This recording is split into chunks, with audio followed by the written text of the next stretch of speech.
I meant to give you a thumbs up. That was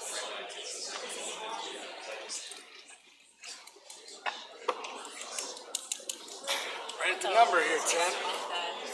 Okay. All right, we're on. We have a new folder. Miranda thought she'd spice things up a bit.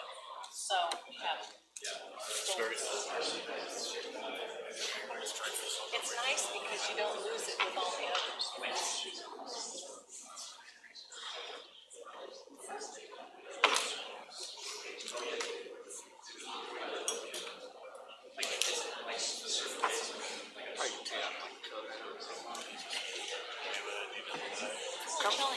Comfortable right now. Not bad.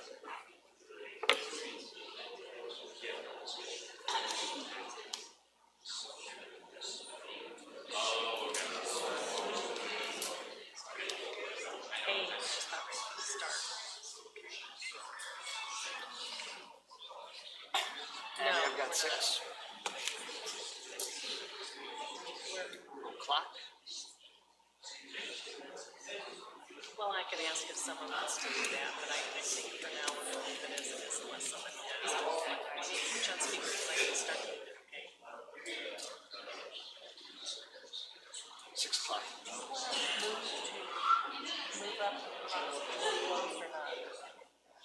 I think if they want to speak to it, but I think otherwise we're just going to leave it where it is. Leave the motion till the end? Yeah. Okay, all right. Mike suggested we do that, but I don't. People may want to talk. I think they can talk now. Okay, but you want to go into close and want to vote on it? Yeah, I think they have to for both. Can't really discuss it unless, well, okay. Good evening. I'd like to bring the meeting to order and ask that roll be called, please. Feldman, Aye. Henry, Hausengay, here. Holzhauser, here. Humbles, Here. Wagenbach, Here. Wisdom. Mike? Here. Mike, can you hear pretty well? Because we can hear you. I can. Can you hear me okay? I can. Okay, I'd like to ask everyone to please stand for the Pledge of Allegiance. I pledge allegiance to the flag of the United States of America, to the republic which stands one nation under God, indivisible, with liberty and justice for all. Thank you. The board will now move on to the public participation portion of the meeting. Before we go to public comments, I'm going to ask if our interim assistant superintendent of schools has anything to report. Mr. Andrews. Yeah, just one thing to clarify. Last week, the kindergarten pre-enrollment email went out saying that kindergarten enrollment for the 2023-24 school year will open next week, Wednesday, February 1st. That's online for you to submit all the required documentation. And then a follow-up, if you do not submit all the documentation, extended office hours will be on Tuesday, February 21st at your child's home school from 3 to 5 p.m. And then open enrollment for rising 1st through 12th graders will be on Thursday, March 9th. And parents, existing parents, will receive a snap code to their email that we have on file. Thank you, Mr. Andrews. Appreciate that. We'll now move on to the public participation portion of the meeting. Is there anyone who wishes to address the board? If so, please raise your hand. Seeing none, this concludes the public participation portion of the meeting. May I please have a motion to adjourn to closed session? Oh, I'm sorry. Sure. Sure. Please state your name. Well, before you do, now I have to read this paragraph, so bear with me.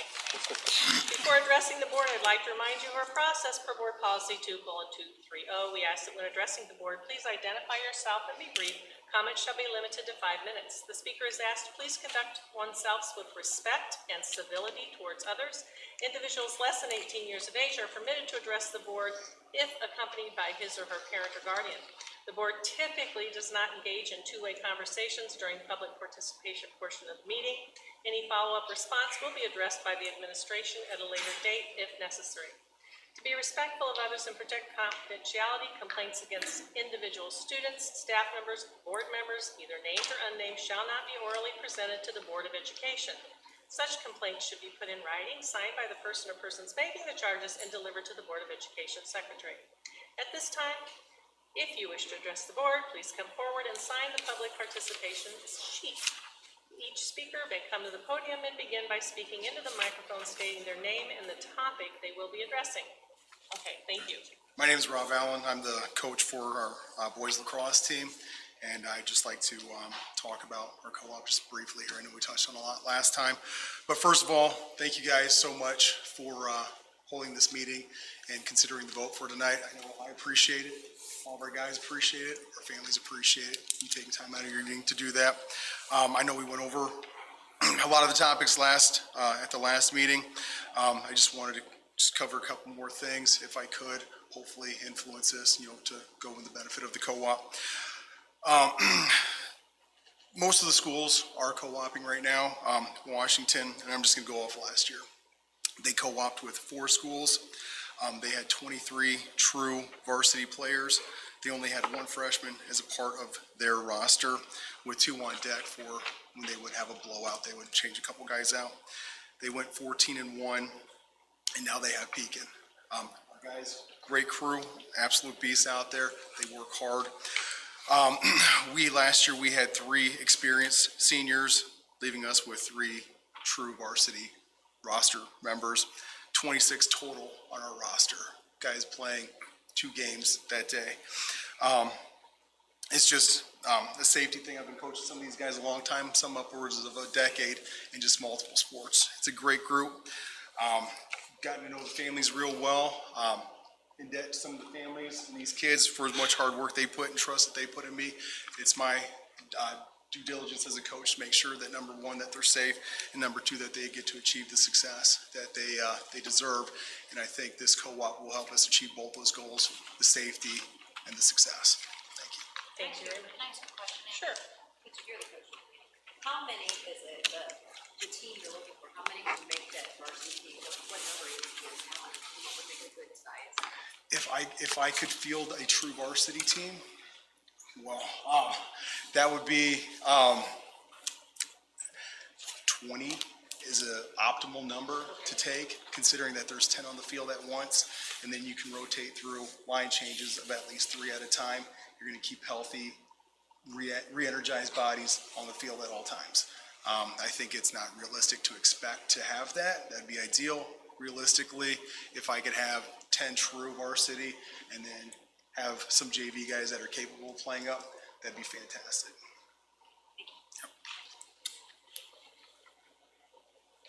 Thank you very much. Should I step in? Yes, please.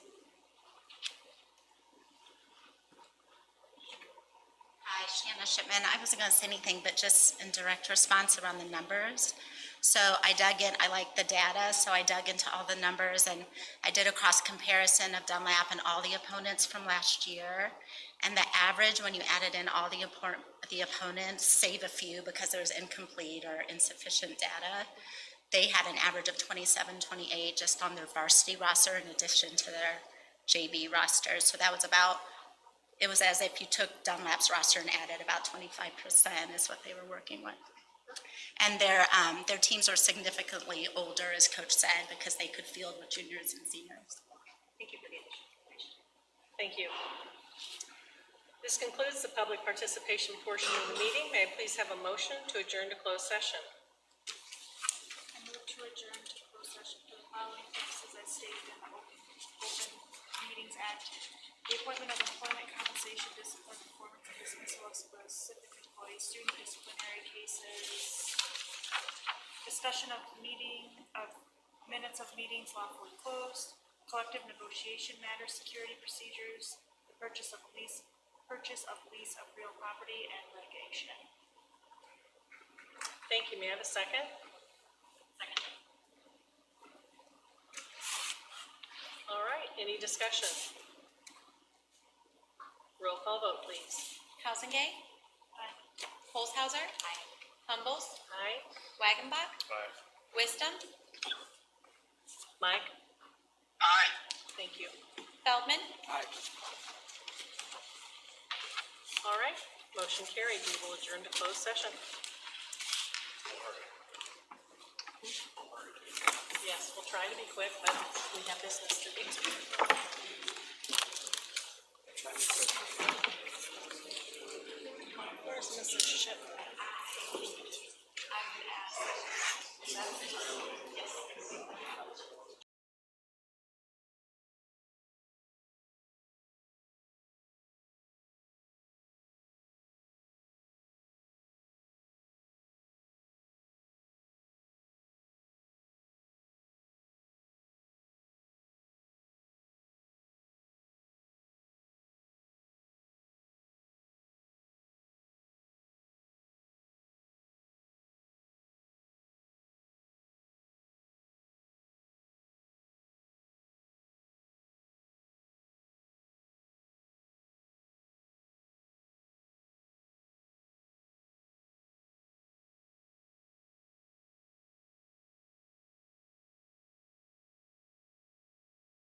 May I please have a motion to return to open session? I move to return to open session.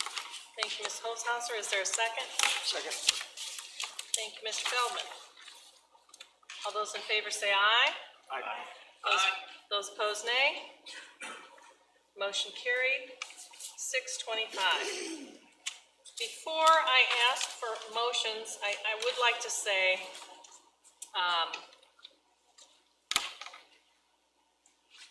we have a lot of people here tonight, and I know most of it is regarding lacrosse. And our school district has over 90, close to 100 extracurricular activities. And so this board, this administration, we do support extracurriculars. We like to see our students involved. When it comes to taking on other students, sometimes it's a little bit difficult for people to understand until we hear the specifics. But as board members, and I've been guilty of this too, but it's human nature for us to say, you people don't care. The teachers don't care, the administrators don't care, the board members don't care. But I will tell you, there's not a coach, a teacher, an administrator, or board member in this school district that doesn't care. We volunteer our time, and it means often several meetings away from our families, rescheduling things, and we know that's the gig when you sign up to run for school board or you're an administrator. But many times when we make decisions, there are things that we cannot share, whether it's lacrosse, whether it's personnel issues. You know, we dealt with masks, and people were a little upset about masks, and then they were upset that we didn't have masks, and we did have masks. We had a swimming pool. We changed the speaker in the auditorium. But there are times that we have to go into closed session, and we can't always share information in closed session with the general public. I cannot share with you what we've done to a particular employee who may or may not received a good evaluation. And I know people just like to say that the board doesn't care, or we don't care about certain programs or special education. There are a majority of people on this board have children that have had IEPs or 504s or speech and language services. So I think we have to really be careful when we say that people don't care, because we take that to heart. We do care. And I know our teachers care, our coaches care, and that's just my little speech on that. But at this point, I'm going to get off my soapbox, and I am going to ask if anyone has a motion to approve the intergovernmental, I'm going to change up the agenda here. I'm going to go with the second motion first. Could I have a motion to approve the lacrosse cooperative between Dunlap CUSD 323, Peoria Public Schools District 150, and Illinois Valley Central District 321? I'll move to approve the Boys and Girls Lacrosse Cooperative Agreement as presented. Thank you, Mrs. Hausengay. Do I have a second? Second. Thank you, Mr. Feldman. Any further discussion? Roll call vote. Holzhauser. Aye. Humbles. Aye. Wagenbach. Aye. Wisdom. Mike? Right. Feldman. Aye. Hausengay. Aye. Motion carried. Thank you for coming.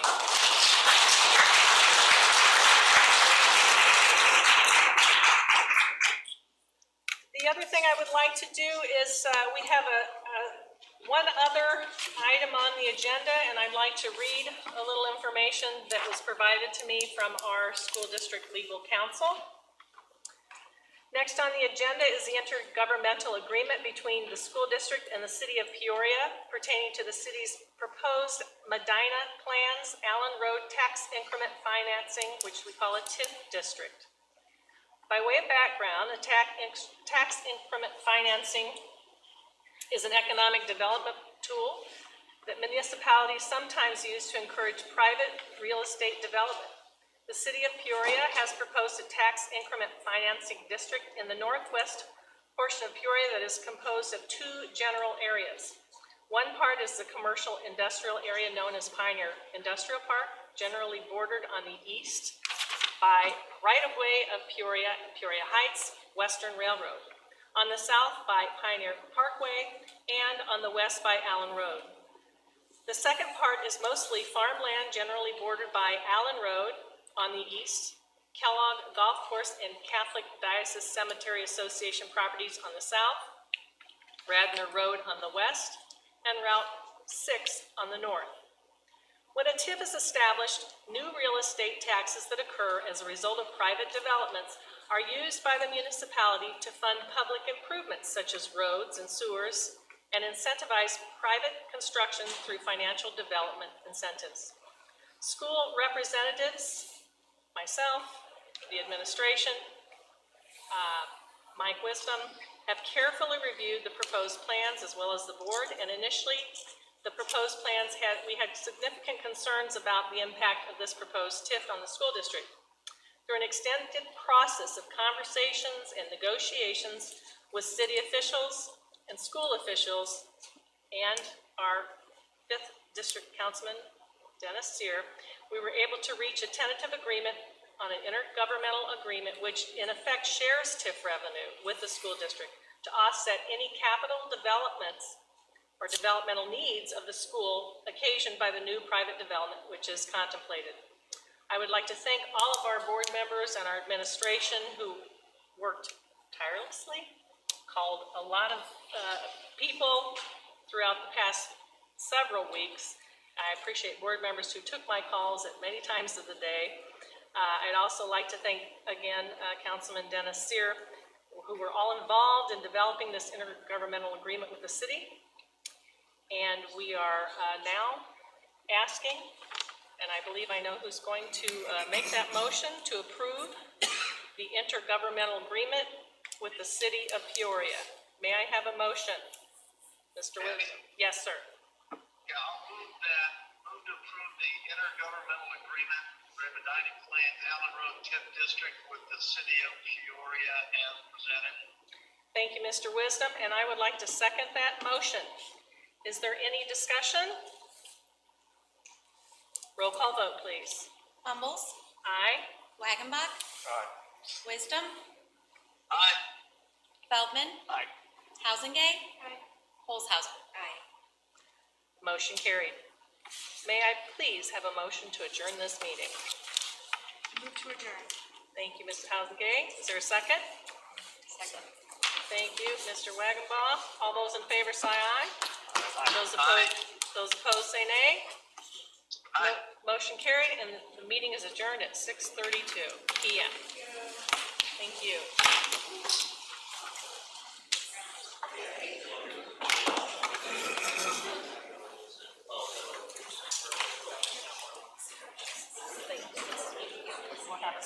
We'll have a cigar.